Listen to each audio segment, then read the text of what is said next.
Well, Nanette, thank you for the very nice introduction. My name is Ross Johnson, and I'm presenting on our paper, Is Your Brand Protected? Assessing Brand Safety Risks in Digital Campaigns. And I'd be remiss if I didn't give a quick shout out to two phenomenal co-authors I worked with on this paper, Clay Voorhees at the University of Alabama and Farnoosh Khodakarami at San Diego State University. So what was really the motivation behind this paper? It really came about actually from having conversations with the CEO of a digital ad agency, asking whether there was any academic guidance on brand safety. And unfortunately, we really didn't find much. So that is why we kind of dug into this topic.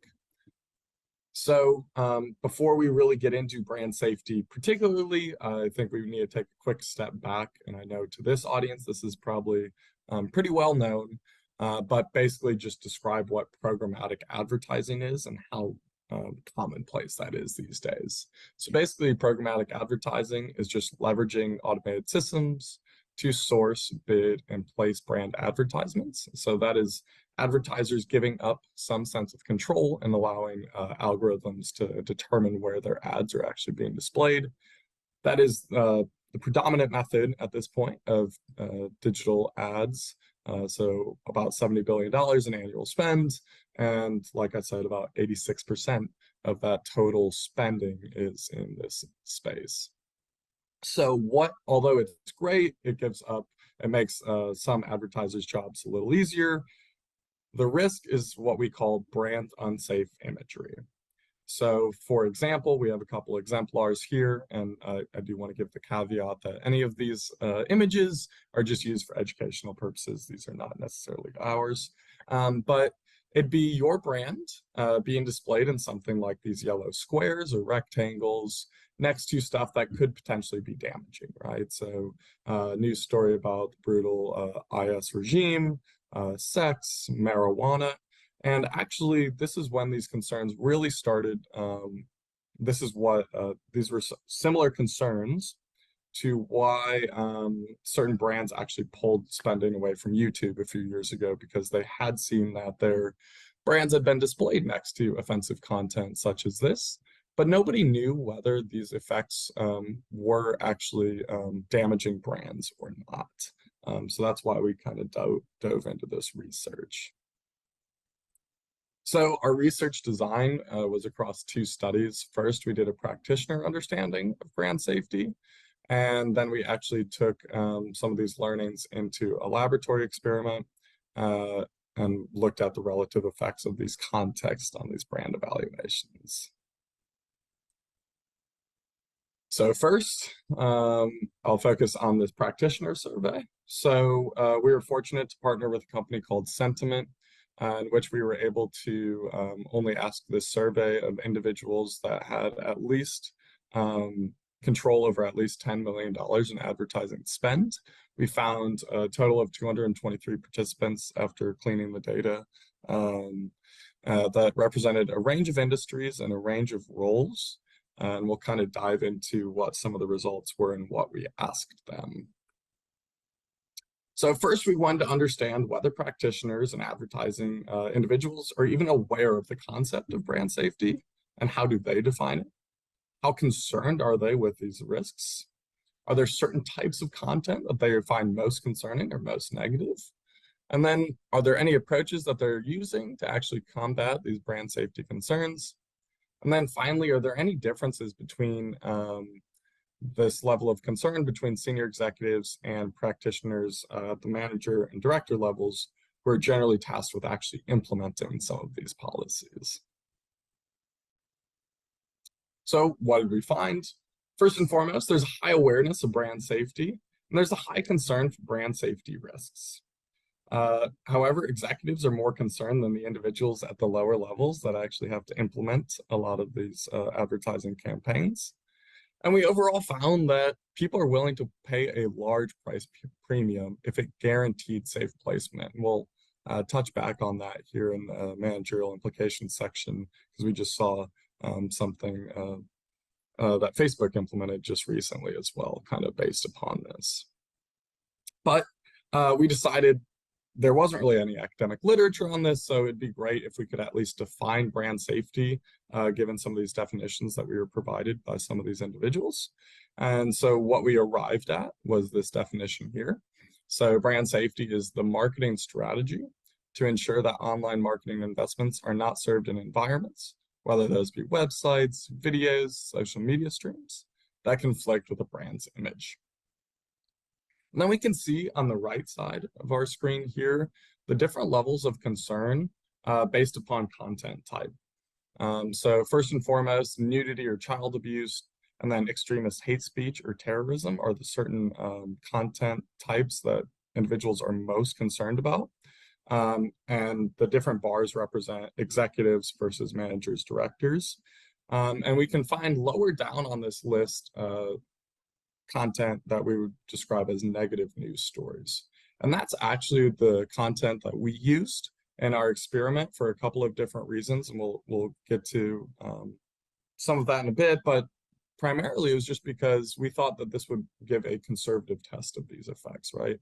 If we are finding that brand equity can erode just from content being displayed next to negative news stories, we assumed it'd be even worse if it was next to these other even more conflicting types of content.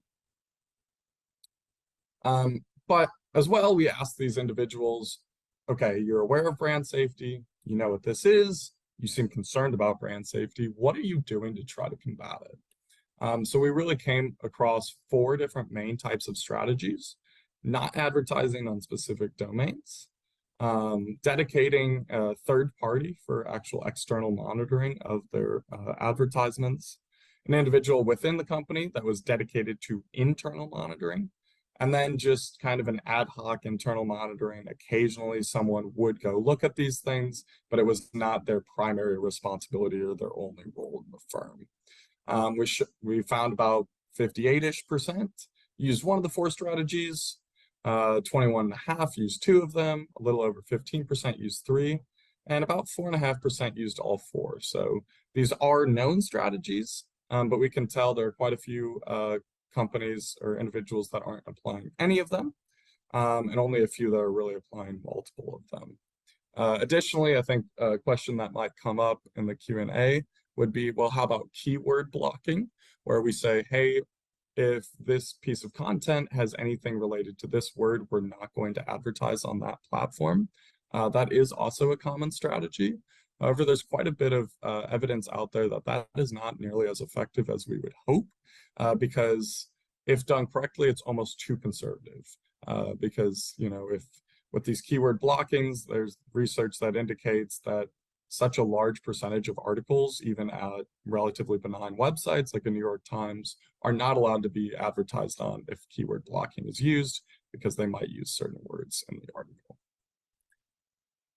So given that practitioner survey where they established that, yes, we know brand safety, yes, we're concerned about it, these are specifically what we're concerned about, we decided to take these effects into the lab. So to do this, we first did what we call a pre-test to find 2 videos that differed on affect, but not arousal. So what does that mean? Basically, we wanted to make sure that these 2 videos, people were engaged in watching these videos the entire time, and there wasn't a significant difference there. However, there was a significant difference whether people viewed them as negative or a positive video. So that is what we tested: negative serving environment versus a positive serving environment. Both videos were 92 seconds in length, and they were both, as I kind of talked about before, news reports. Specifically, this context here was news reports involving children. The positive video was a police officer interacting with children in a typically underserved community that didn't have the most positive view of police in general, and really kind of changing that perspective. And the other was, unfortunately, a dentist that was performing unnecessarily harmful procedures on children. In total, we had 311 participants go through this experiment, relatively equally split between the 2 environments. So what did we find? Overall, we found that viewing an advertisement in an environment that features this negative content can erode consumer perceptions of brand equity, attitudinal loyalty, and willingness to pay. And this negative affect or this negative feeling associated with serving environment spills over into valuations of the advertisement and ultimately to the brand. We find that actually this negative environment itself can engender feelings of negative brand equity and negative attitudinal loyalty, but for willingness to pay, it only truly goes through this entire process. So why is this important? Number one, we demonstrate that the threat is real. When brands are served alongside this negative content, like I said, those negative emotions spill over into the advertisement, which ultimately hurts the brand. And we establish that brand safety, people are aware of it, and some different ways they could try to combat it. So they could try to dedicate an internal or an external review team. And like I said, we also showed that the role of seniority matters as well. Executives are more concerned than middle managers and will pay a higher price premium to ensure this safe placement. And like I said, I kind of teased it a little bit ago, Facebook actually just came out with when you now want to advertise via Facebook, you can choose one of 3 options for how brand safe you want to make it. And they are more expensive the more conservative you go. And finally, just future research recommendations. Number one, we think it'd be interesting. We're just introducing this topic to the literature. We think it'd be interesting if we looked at some of those more conflicting types of context. One of the questions we've kind of received about this paper in the past is, hey, there is some evidence that news can be really great for ads, even evidence published in Journal of Advertising Research. We're not necessarily advocating that individuals shouldn't advertise with news. However, we are showing that even in what we think is a relatively benign or innocuous context, there can be some negative brand safety concerns. Additionally, are certain brands maybe immune to these effects? How does brand familiarity or brand equity play a role in these risks? So if I didn't mention it before, we actually used McDonald's as our advertisement in this experiment. So something that had a lot of brand equity, had high brand familiarity, and we still were able to show these effects. So maybe it would even be stronger for a less known brand. And then really quickly, are there consumer related factors in terms of what beliefs they have, that whether they view certain content as negative or not. And then finally, we think it'd be really interesting if someone kind of followed this up and showed how long do these effects last, right? Do these last for days, weeks, months? We don't necessarily know. We just know that at least in the moment, it does erode that brand equity. So thank you for listening. Feel free to follow up if we don't answer any of your questions in the Q&A. We have our emails listed here, and I really appreciate it. And I'm excited to talk more about this in the Q&A.